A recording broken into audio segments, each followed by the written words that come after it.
Hello, everyone. Welcome to Arash's World. Today we have a very special guest, Dr. Ardeshir Mehran. Welcome to Arash's World. How are you doing? Well, thank you so much, Arash. I'm so happy to be here and spending the time with you and your guests. Wonderful. And one of the questions I ask all my guests here is, how would you briefly describe yourself? What would you say? There's a lot to talk about, but what would you focus on here briefly? What would you say? Great. Thank you so much. So I have a single mission in life that I'm bringing a cure for depression to humanity, and I'm here to ease the suffering of millions of people worldwide dealing with depression.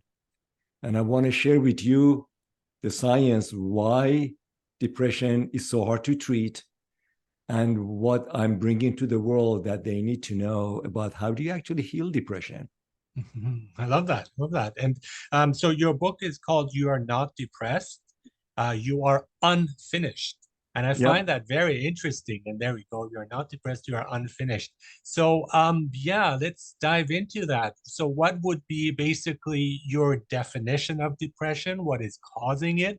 And then would also like to look at what can we do about it and how can we Great. help people and heal from it? So Great. what would Thank you you. say?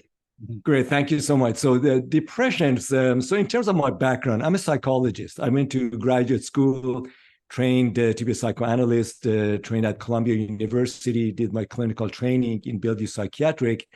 And then through some events in life, I ended up being corporate psychologist. I worked with hundreds and hundreds of people, professionals, executive, all the way to CEO, and you see depression and anxiety in senior people.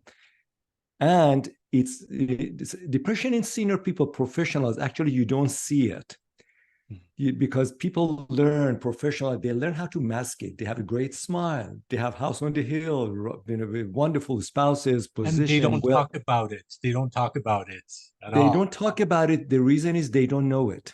Oh, they don't They know it. don't know it. They don't know it because depression, there's a clinical depression that major depressive disorder that you look really ill. You need to take medication, more or less your body shuts down. That's a very small population of people who are depressed. There's a large curve of people have elevated depression and last a long time and they don't know they're depressed. How does it look like?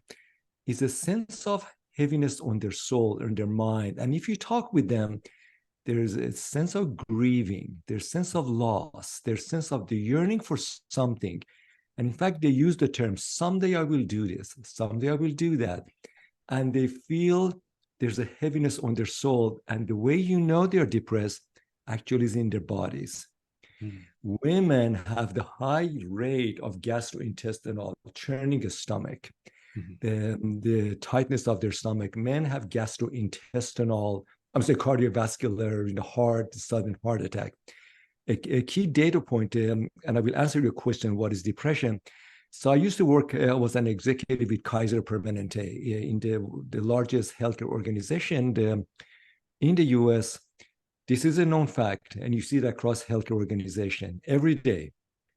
Adult primary care, up to 1/3 of patients that they go to hospital is for depression-related symptoms. Doctors know this. It's called functional diseases. So Mhm. they do tests, they do MRI, blood tests. There's nothing wrong with them. Psychosomatic, And basically. Yeah. psychosomatic. And doctors say, and I have patients, the doctor tell me I'm okay. And they say, I know I'm not okay. So this is depression that we don't know we are depressed, just our body feels ill.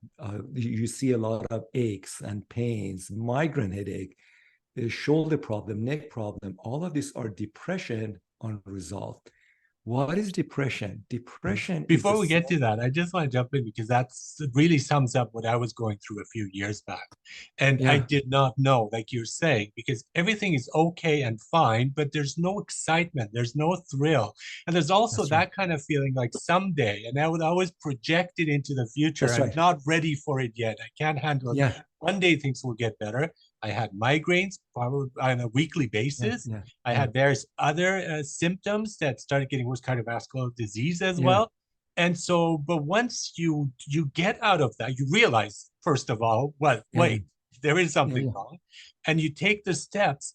all of these problems kind of disappear. I haven't had a migraine in like months, which is That's amazing because I exactly. actually That's kept exactly. a journal that was every week. I would say, okay, another one, another one. And now it's gone. I Exactly. had sleep apnea and that's gone. So it's That's that gone. we call it psychosomatic, but really the body and the mind are really That's right. intertwined and you can't separate one with the other. But I love how It, you're focusing also on the body. That's that's where we right. get the symptoms That's and the right. signals. That's where you find out. So this is part of Yeah. my work that I talk about, and this is coming from the research. Mhm. So this is already this is exciting. So going back to people and then how depressed, people can be severely depressed, and from the outside they look great. Yeah, that's right. That they have a smile on their face. So the Yeah. reason I know this, I was depressed, coming from a depressed family, mom and dad, brothers, sisters, and I went over the years to 7 psychologists, psychiatrists, taking medication, and I was a corporate executive. I was the life of the party. I was a role Mm. model. People Mm. loved me, and they keep Yeah. promoting me. And deep down, I was contemplating suicide. I was just done. So my book, it was specifically on the 2012 August, and I talk about epiphany that I had. Keep researching, how do I heal my depression? How do I heal depression? And people who've been psychotherapy and psychologists know this. Depression is very hard to heal because we are trained to heal the symptoms. We Yeah, yeah, think yeah. That's it. depression, we Yeah, think depression is a mood disorder. yeah. We look for medication. We look for ways to suffer less. Depression is a signal, is a symptom, is not a cause. Yeah, It's a just like the consequence. headaches, just like the migraines, because I would take medication, Absolutely. and migraine would go away, Absolutely. but it will come back again Come because I back. It will didn't come treat back the again. root It was cause, me. what's really It's me. causing.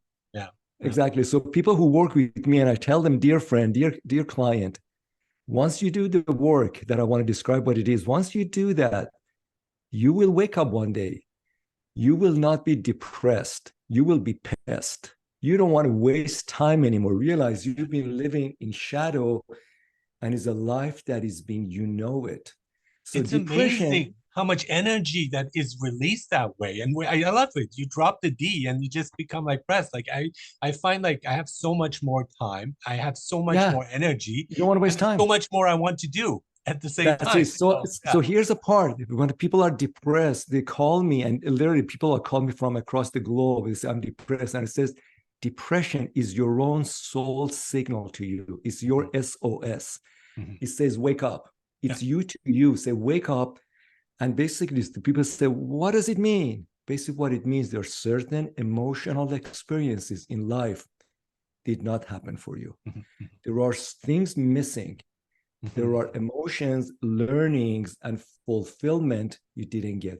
Opposite of depression is not happiness, is fulfillment. I like that. Is fulfillment. And we are designed to be fulfilled as human being. And so there are reasons we end up feeling depressed is because early in life, adulthood, bad bosses, bad marriages, like in a certain environment, you don't get to experience the certain emotional needs you have, know them, honor them, fulfill them. Mhm. The work that I do is in my book, it shows that basically I'm filling in a scientific gap we have. Mhm. What is the gap? If you ask people, what does it mean to be emotionally healthy? People look at you with the puzzle face. They will go probably to Abraham Maslow, the hierarchy of needs, or they go to Viktor Frankl about man's search for meaning. We don't have a good understanding. What do human beings from cradle to grave need to be living a healthy life? We have a vast body of pathology, depression and anxiety, obsessive compulsive schizophrenia. But what does it mean to be ill?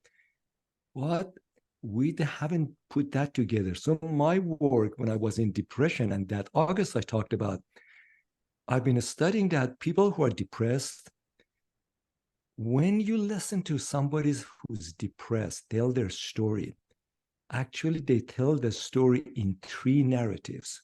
Interesting.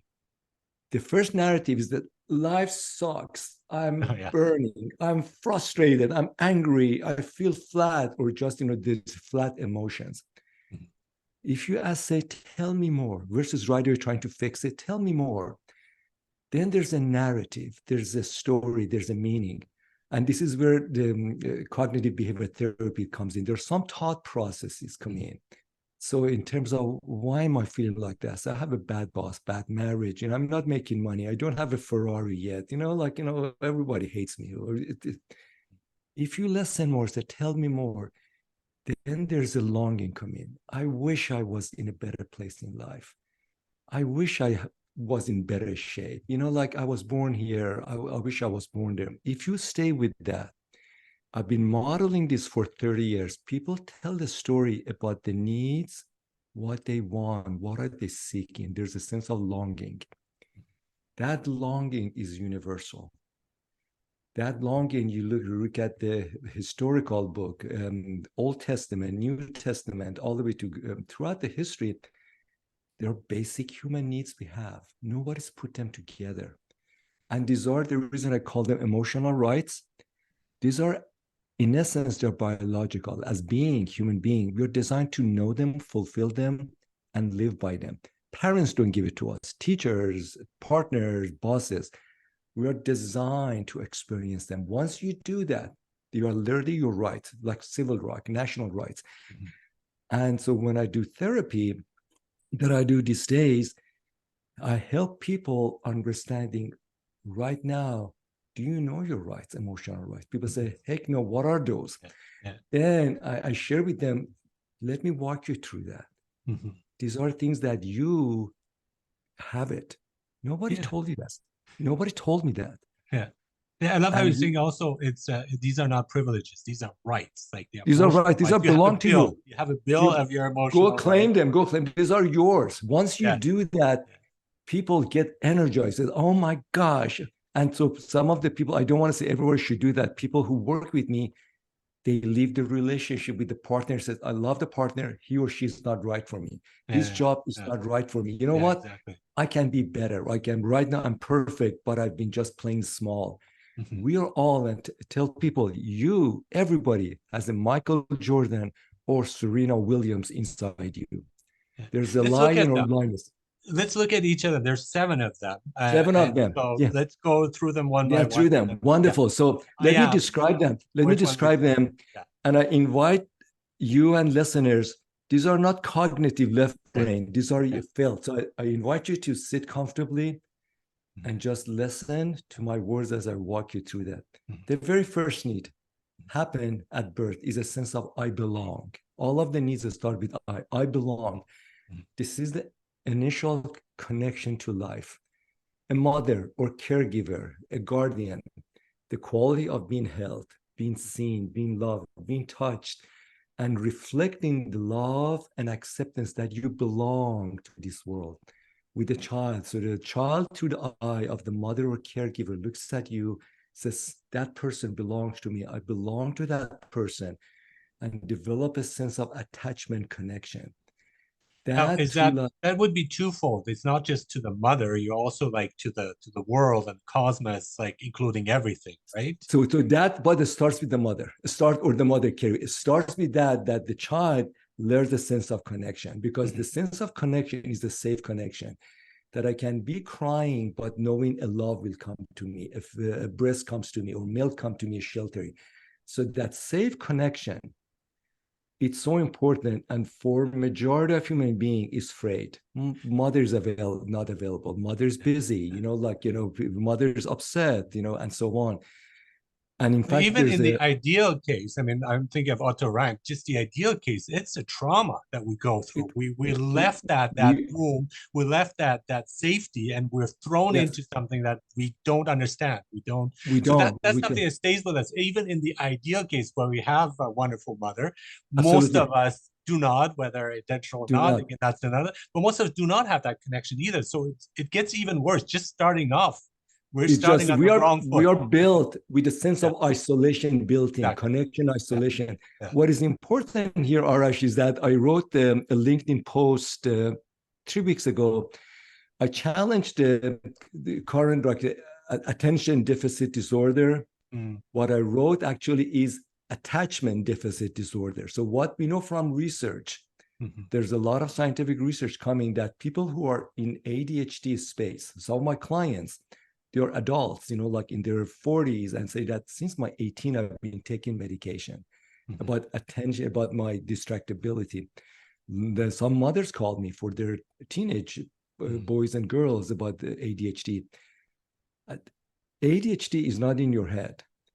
It's in the early attachment needs have not been fulfilled. So brain attention, trying to scan the environment, trying to get emotional and nervous system regulation.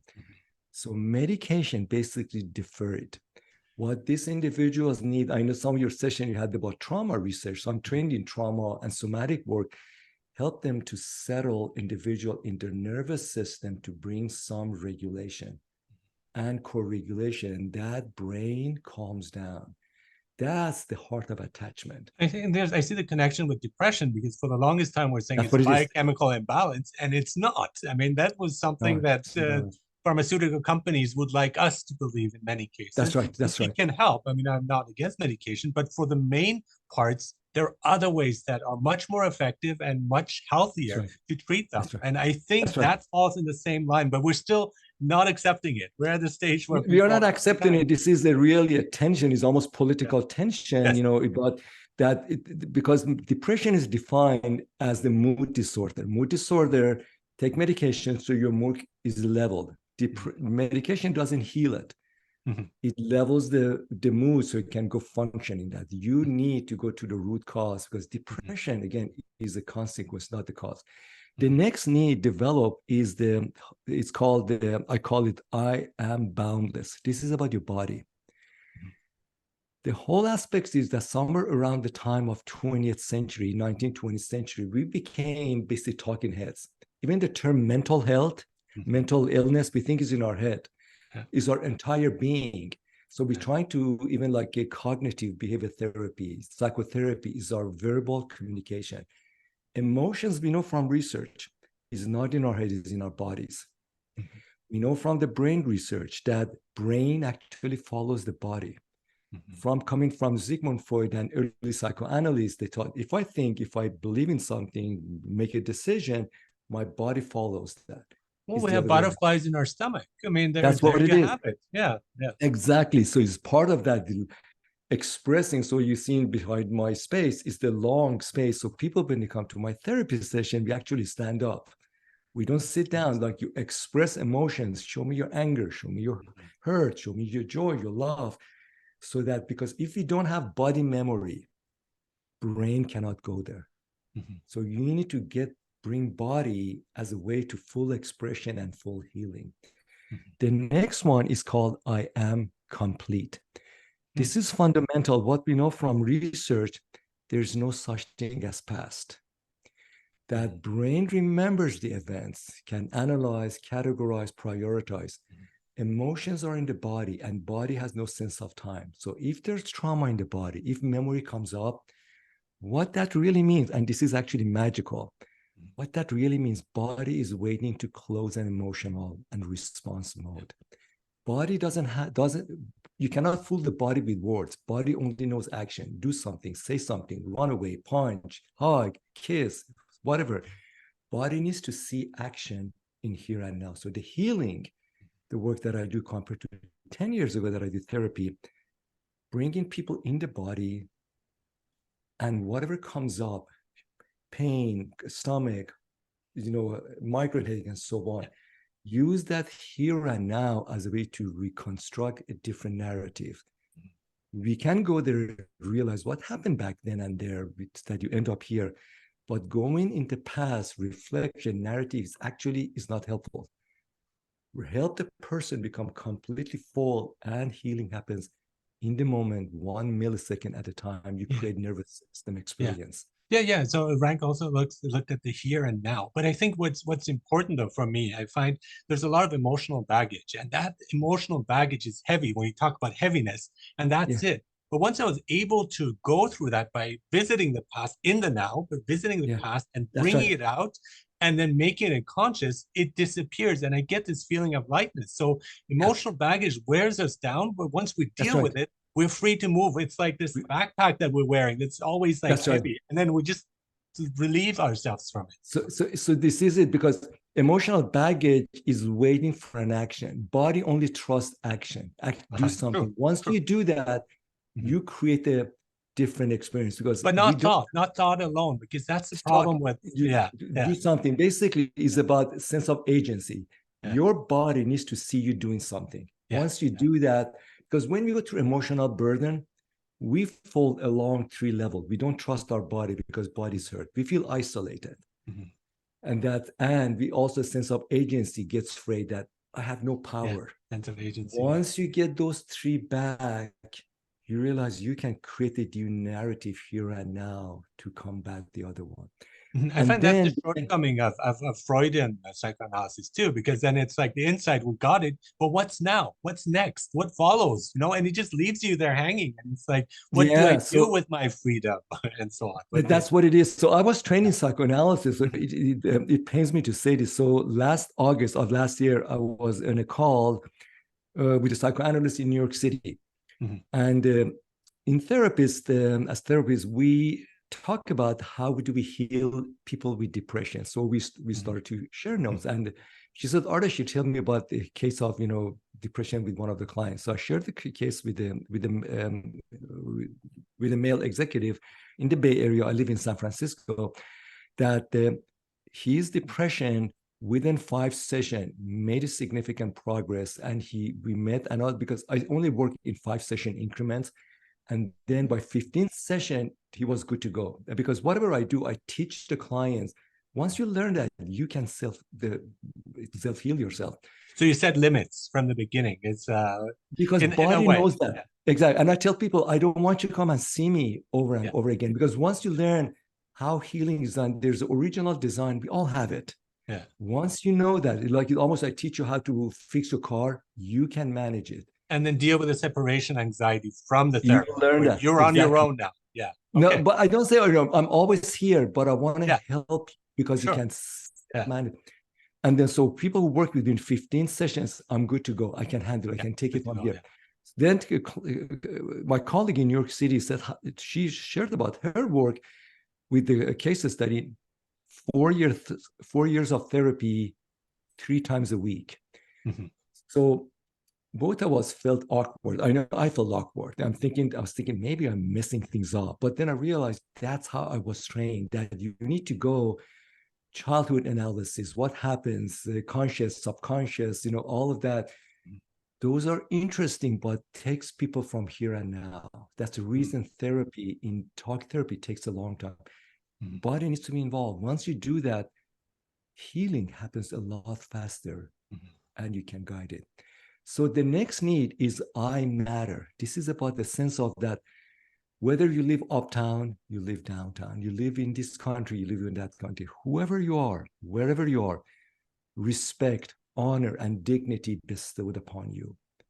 So I used to work up to 2 years ago. I was a corporate executive. There were many times you're in conference room or offsite. People enter the room. Nobody notices them. Nobody turns around, call their name. Barbara, Susan, Joe. Mhm. Mhm. That Yeah. there are people who are invisible. Yeah. And we know from research that in the US, the mass shootings, they are basically by male, and the characteristics they all have in common, they are invisible. They feel nobody sees them. So in their act of vengeance, violence, they're saying that I exist. Mhm. So this is about honoring, respecting, and allowing a space, inviting people. Nothing about you without you. So you're around the table, you're a citizen. Hearing that, allowing that, because that's such an essential need of human dignity. And that's a hard one with today's society. If we look, I mean, It throughout is. life, and so We society we create creates all these boundaries. things, and you don't matter as much as I do, and that kind of comparison and all Exactly. that. That's not helpful Absolutely. in any way. It's not. And this is takes about that really honoring that is Mhm. at the end of the day, we're all human beings. We all have the sense of that, really creating a space invitation for And we're all you. unique, and we're all like unique in our own way, and we matter in our own way. Because if we don't That's exist, right. then the whole world is gone. Because that each Absolutely. person is a Absolutely. world. So I think Exactly. that's the issue of, again, really valuing that other point of view, even if you disagree with it. But it's like you're a different person, you know. And Yeah, that's again the difference is so important, I think. absolutely, absolutely. Then the next need is a need, I call it I make. This is Mm, about, we know from Gallup research year after year across industry, anywhere between 50 to 75% of workers are disengaged. It is about all of us, and this happened to me. mm. You're in a job, the money is good, the company is okay, but it's not your job. You know, Yeah. you basically, we all have But you're good obligations. at it. Often you're good at it, You're and good at it, that's but it's not not it. your, it's not you. So I was corporate environment and I was doing very well, getting promoted, but I was a healer. Mhm. So that's a reason I learned that I was literally depressed in the world of work. I'm not into business transformation. I was good at it. I loved it. Mhm. This is my work. Mhm. So many people are in the job and they're saying, when I retire, I will do that. Next year, I will do that. That this is your moments of your life. Find your joys, find what you do, because once you do that, you are being you. We know, and we know from research, when you're in the world of work and your engagement is low, in those teams, they have higher rate of depression and anxiety. So part of that is about where you are, how you spend your time. The next one is fascinating, is the need of I am. This is about your soul voice, your conviction. Whatever you say, it may be the stupidest idea, but it's your idea. Are people hearing your ideas? Are you sharing what you believe in? We see this in men and women. Having done the leadership coaching, many women come to me, to my work. They talk about shoulder pain, neck problem, jaw problem, thyroid. And they speak, there's a raspiness or flatness monitored to their voice, like this. So they are constraining their vocal cord as a way to fit in, to be proper. Men, on the other hand, you meet the executive sitting across the table from you, and you're yelling. They overshoot as a way to be heard. This is about how you share what's in your heart, in your conviction, in a way you believe in, that is the voice of your soul. So some of the exercises I do is that I play the song Katy Perry Roar. Yeah. That what is the soul song that you need to say? Who do you say to? Finding your voice, you bring out. And like people in the performing arts, they practice that. The voice of the character. How do you share that? The last one is the need of I soar. Behind me, there's a quote by Maya Angelou Mm. that is, there's no greater agony than bearing an untold story inside you. It's the moment of your death. We all go to the my death. Did you know your story? Did you do it while you're still here? So many people, doesn't matter your at any role, they're saying that I know there's fire inside me. My soul's on fire, and they're waiting for someday to do that. 8 billion people, 8 billion story. The sooner Yeah. you know your story, Mhm. you will be out of the gate. You will be alive. And then you want to live a different life, make different choices. Mhm. So all this are alive within us. So people say, Ardeshir, 7 of them, I don't have time for all of this. And I say, no, no, no. The way it works at each time, every moment, different phases, usually there's an interplay between 3 of them. There's one need that excites you, they mystifies you. You want more of that. You just say, oh my gosh, yes, yes, yes. Mhm. There's one need that torments you, brings sorrow, brings regrets. You just feel, I keep messing it up, I keep missing that. And there's one need that creates a stability, gives you that sense of foundation. For example, right now for me, the need I soar. I know what my purpose is. I know what I'm supposed to do in this life in my time. I'm going there Mhm. all gone blazing. The one that gives me angst is I'm building a new way of therapy, a new business model. So I'm an entrepreneur. I left a secure corporate job, doing something. So, oh my gosh, I need to figure this out. But the one that gives me stability is I belong with my wife. my son, family, my golden retriever. They are my stability. Those three, every morning I wake up, says, I'm supposed to do something. There's a mission, just like anybody else figured it out, Ardeshir. So those three at each time. And people say that, how do I know that? Follow the energy. Yeah, so I Follow was the just energy. thinking of one connecting line that connects all of these is intuition for me, because Yeah, intuition is that deep inner voice that is all of these that's right. things that you're talking That's right. about. It leads you in that direction. So You have it. whether Yeah, it's you feel you don't matter or you don't belong, and the intuition will guide you on that path. that's right. With That's jobs right. too, where it's like, no, this is That's right. not it. Everything is perfect. If the benefits are good, the money is good, but this is not it. And it's not a Intuition. rational thing. It's just completely irrational often. Yeah, actually, like you are, like this is interesting. Intuition sometimes can be angst. There's a restlessness. There's a tension. There's this, oh my gosh, you know what? I'm restless, like I'm frustrated, I'm stuck. Yeah. That's data. Instead of numbing it, instead of drinking, instead of ignoring it, Oh, listen that to it. tells, Yeah. listen to it, It's the and intuition is angry that you're not listening to it, and then it use comes it. out in that sense. Yeah. Yeah. Use your angst, whatever it is, follow the energy. Like the bodily pain is energy ignored, it sits in our body and our tissue. So use the energy you have. It's your energy, and energy always brings you home and guides you. So the way you do that, use those 7 needs, settle with it, and see which one calls you and work with that. Mhm. Gradually, you will see things will shift for you. Mhm. So is that the order you would put it? As I soar the highest one, No, no, or actually, the would it order, be? no, actually, the Yeah. order goes with what follow the energy, right? So I Okay. saw some people says, I'm stuck, like people who are in a state of trauma healing usually is a combination of I belong, I'm boundless, and I'm complete. They need to get some basic baseline. And then those, like when you're in the world of work, the engagement is I belong, I matter, and I make. So they play usually in some constellation. The way you do that, just follow what calls up for you. Yeah. So it's how is it different from self-actualization that Maslow has? Like, So, how so would Mas, this be different? Mhm. yeah, thank you. Great question. So Maslow's self-actualization is somewhat similar to I soar.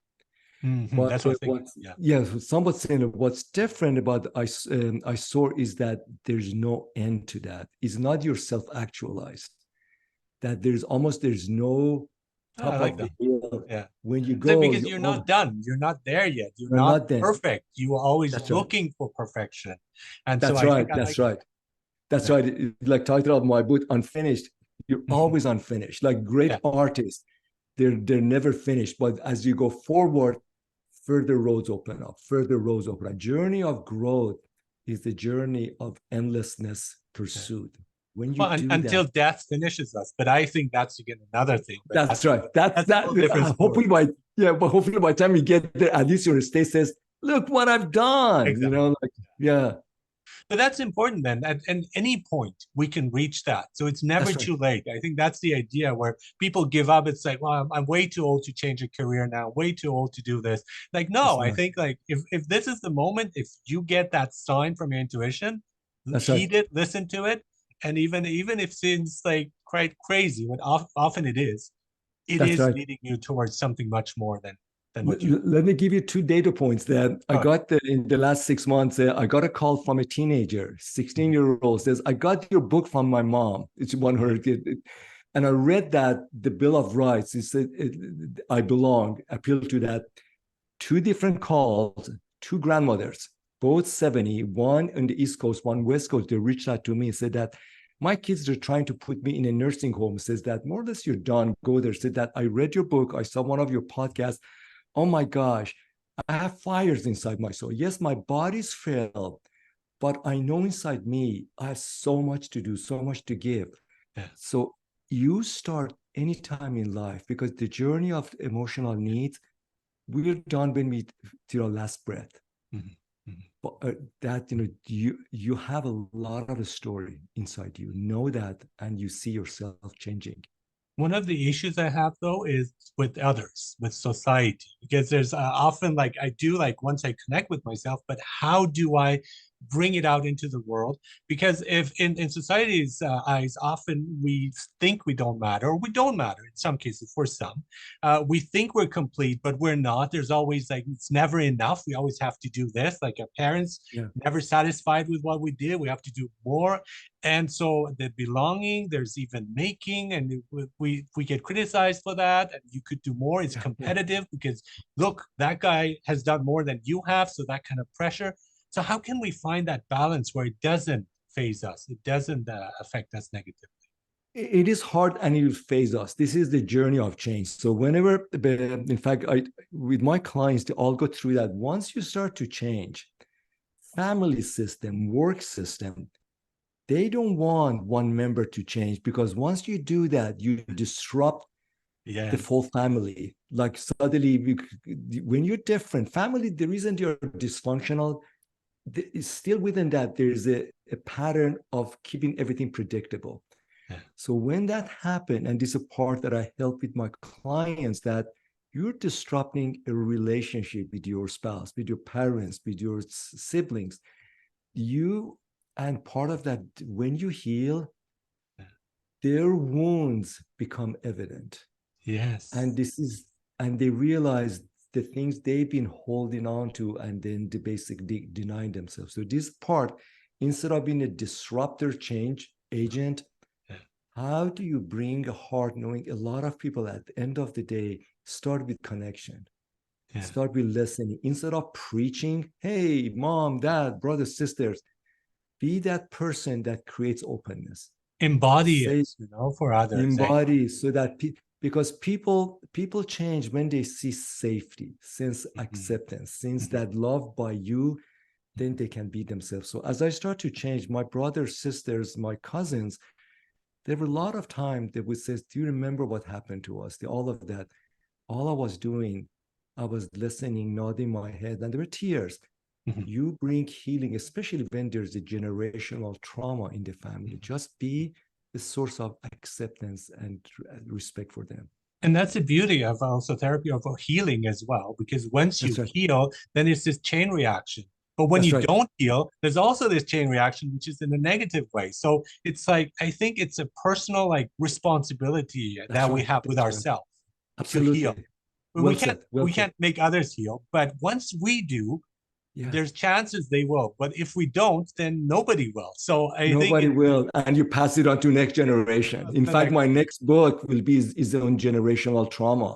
Okay. That about how do you change that through your change. You reset what you learn from your parents, because once you do your own healing, and I believe this personally, that you reset the agony and hurt of your parents, your loved ones who you passed away decades ago. But do the work yourself, and you change the family dynamics. One of the things I found fascinating, I was thinking about, is like how like the links are all connected. So like my great great great great grandfather met my great great great grandmother, and this and this. And so if you change a single thing, I might not exist. Yeah, And yeah, so, but as you talk about trauma, it's passed on too. But that one link in the here and now, the present yeah, person yeah, that I am, I yeah, can yeah. break that chain. I'm not trapped in it. Well, I think You're we right. often are seeing just the negative side. We talk about intergenerational trauma, and Yeah, this is yeah, it, and you carry the yeah, emotional baggage. And yeah. I say, you can heal now. You can stop. It's hard, it's difficult, Right but you can now to heal do that. right now. And Yeah, then you will have the future will be different, the future generations that you'll be having. And this yeah. is immensely powerful instead of feeling Absolutely, like somebody absolutely. or I love what you said, something is doing. Arash. Yes, we are free to choose in many Here ways. to choose. In fact, what I tell people, like people who hope to get to read my book, there's almost all chapter I talk about my own upbringing, especially with my mom. But I tell people the work you do right now, your angst, your hurt, your trauma, your parents didn't get a chance to heal their own trauma. In some way, it's been passed on to you. Yeah, yeah, Don't screw up.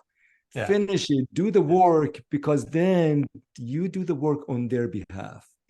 The pain you have, it was passed on to you because they didn't have the space, they didn't have the psychology education, internet. They didn't get a chance to do that. Honor that, but you can do the work to heal yourself. And exactly, it takes work. It's not easy. It's difficult. We have to step out of that comfort zone. We have That's to right. avoid blaming and victimizing because those are shortcuts and they don't take us anywhere. That's right. Those Absolutely. That's not the path, right? The That's path right. is really That's going through it, and then it falls apart where you just say, no, I don't blame you. I mean, for to your yeah. parents and to others who do you wrong. In fact, often I find I'm grateful towards them because they actually woke me up. They hurt me, and that That's woke right. me up instead of just Yeah. going on existence through my existence. Absolutely. Well said. Find adversity a great opportunity of growth and learning, and Yeah. really diving into that instead of just blaming that. It's like, oh, it's because of you. All right, Yeah. now what do I do about it? What's in That's my right. hand? I think That's right. that's hugely important. Yeah. That's absolutely well said, that you create a positive change Mhm. by what you learned and you pass it on to next generation of yours. What Beautiful. what a wonderful discussion, Dr. Ardeshir Mehran, psychologist, psychoanalyst, transformational leader, leadership coach, a lot of things, a lot of hats that you're wearing, and it's really good. Thank And you. your book is You Are Not Depressed, You Are Unfinished. That's right. I just love the discussion. Thank you so much for being on Rash's World. It's such a pleasure talking to you and completely agree with what you're saying here. This is wonderful. Thank you. Thank you so much, Arash, for being a part of your guest. And, like people can find my book on Amazon. My website is the ardeshirmehran.com, and the resources available. And the only request I have for people, if you're in pain, if you're struggling, these are not death sentences. These are not life sentences. Basically, it means the life you live has passed its expiration date. That there's a bigger, more fuller, and better life is waiting for you and is yours to take. Don't Wise let the words. time slip by.